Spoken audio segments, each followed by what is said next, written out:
Assalamualaikum warahmatullahi wabarakatuh. Perkenalkan, nama saya Ditya Alvina Ainunisa, NIM B100180473.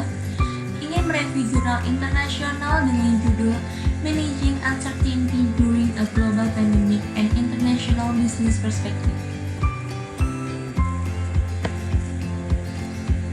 Pembahasan yang pertama yaitu pendahuluan.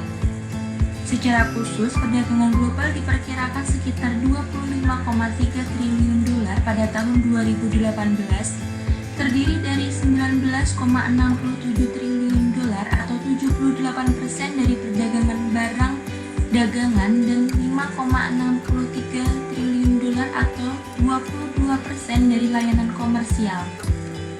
Sementara PDB global nominal diperkirakan mencapai 84 triliun dolar pada tahun 2018, 88 triliun dolar pada tahun 2019 dan diproyeksikan melambat menjadi sekitar 90 triliun dolar pada tahun 2020. Namun pada akhir tahun 2019, virus corona baru ditemukan di Wuhan. Pada April 2020, perdagangan global sekarang diperkirakan turun antara 13% dan 32% pada tahun 2020.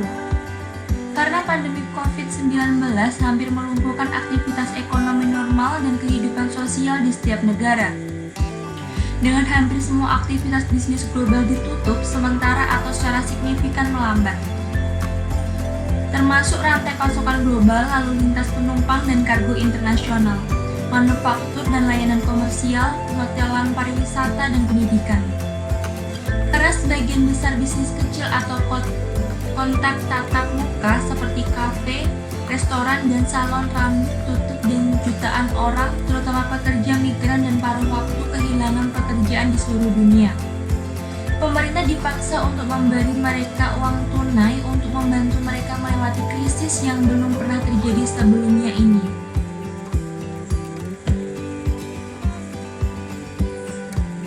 Selanjutnya, teori konseptual.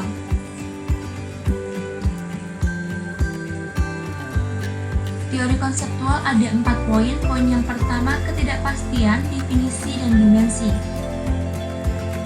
Masih belum ada konsensus tentang perbedaan di antara dimensi ketidakpastian yang berbeda dan akibatnya ini sering digunakan secara konsisten atau bergantian yang pada gilirannya dapat menghambat pengambilan keputusan oleh manajer bisnis internasional yang menghadapi ketidakpastian. Dengan memberikan gambaran yang tidak lengkap tentang ketidakpastian, peran yang dimainkan oleh ketidakpastian dalam konteks bisnis internasional, kurangnya perbedaan yang jelas di antara berbagai dimensi ketidakpastian juga dapat menyebabkan keputusan berisiko karena persepsi yang salah tentang lingkungan yang berlaku. Poin yang kedua ada penilaian ketidakpastian. Krisis COVID-19 memberikan bukti beragam untuk ide-ide ini karena kita dapat melihat bisnis yang lebih besar dan lebih tua seperti maskapai penerbangan dan pengecer berada di dalam tekanan luar biasa dan dipaksa untuk mencuti atau memberhentikan sejumlah besar karyawan. Sama seperti bisnis kecil seperti kafe dan restoran, demikian pula negara-negara maju di Eropa dan Amerika Utara memimpin jumlah COVID yang didiagnosis dan kematian akibat COVID yang menunjukkan kegagalan total sistem kesehatan publik mereka. Misalnya di Italia dan di Spanyol, atau kurangnya kepemimpinan politik misalnya di Inggris dan di Amerika. Sebaliknya, negara-negara seperti Korea Selatan, Australia, dan Selandia Baru telah berhasil meratakan kurva infeksi dengan gangguan minimal. Karena kombinasi sistem kesehatan masyarakat yang sangat baik dan kepemimpinan politik yang bertanggung jawab, sementara Singapura telah mengalami gelombang kedua kasus meskipun masih dini. Poin yang ketiga ada ketidakpastian anteseden dan hasil.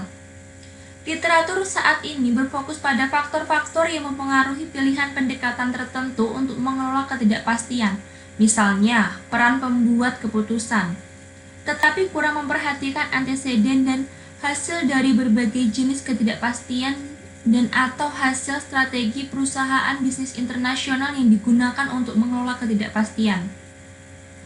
Misal, salah satu tantangan utama dalam bisnis internasional adalah penilaian dampak ketidakpastian ketika resiko saling berhubungan dan asimetris, termasuk resiko makro yang mempengaruhi sebagian besar perusahaan dan resiko mikro yang hanya berdampak pada beberapa perusahaan bergantung pada asal mereka.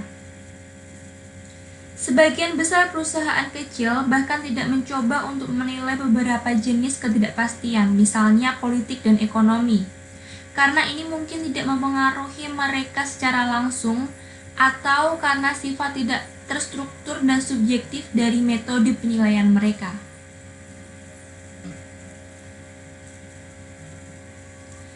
Teori konseptual poin terakhir yaitu manajemen. Mengelola ketidakpastian melibatkan strategi yang membantu perusahaan mengurangi manajemen risiko atau mengatasi ketidakpastian manajemen strategis. Mengurangi ketidakpastian adalah motivator alami yang memandu perilaku perusahaan, sedangkan mengatasinya memungkinkan perusahaan untuk menyesuaikan strategi mereka untuk menghadapi jenis ketidakpastian yang dihadapi oleh mereka. Misalnya, banyak pengecer makanan di Inggris Raya telah dipaksa untuk mengurangi penawaran mereka di rak dan untuk fokus pada pengiriman produk yang paling penting untuk mengurangi tekanan operasional dan memberikan lebih banyak waktu kepada pengecer.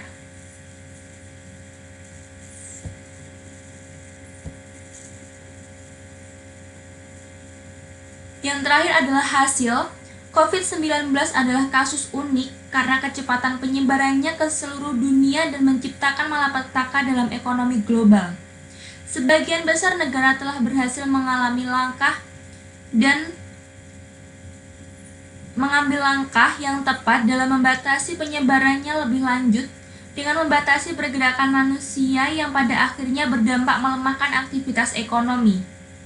Krisis COVID-19 juga menyoroti pentingnya jenis ketidakpastian lain yang sampai saat ini terabaikan dalam penelitian bisnis internasional, seperti ketidakpastian sosial dan informasional yang kemungkinan besar akan berdampak ekonomi yang tidak terhindarkan.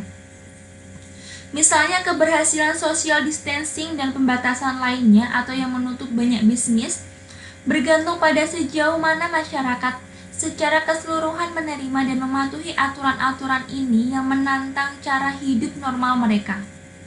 Demikian pula krisis ini telah menunjukkan pentingnya ketidakpastian informasi dan meningkatnya peran serta pengaruh komunikasi langsung dan media sosial.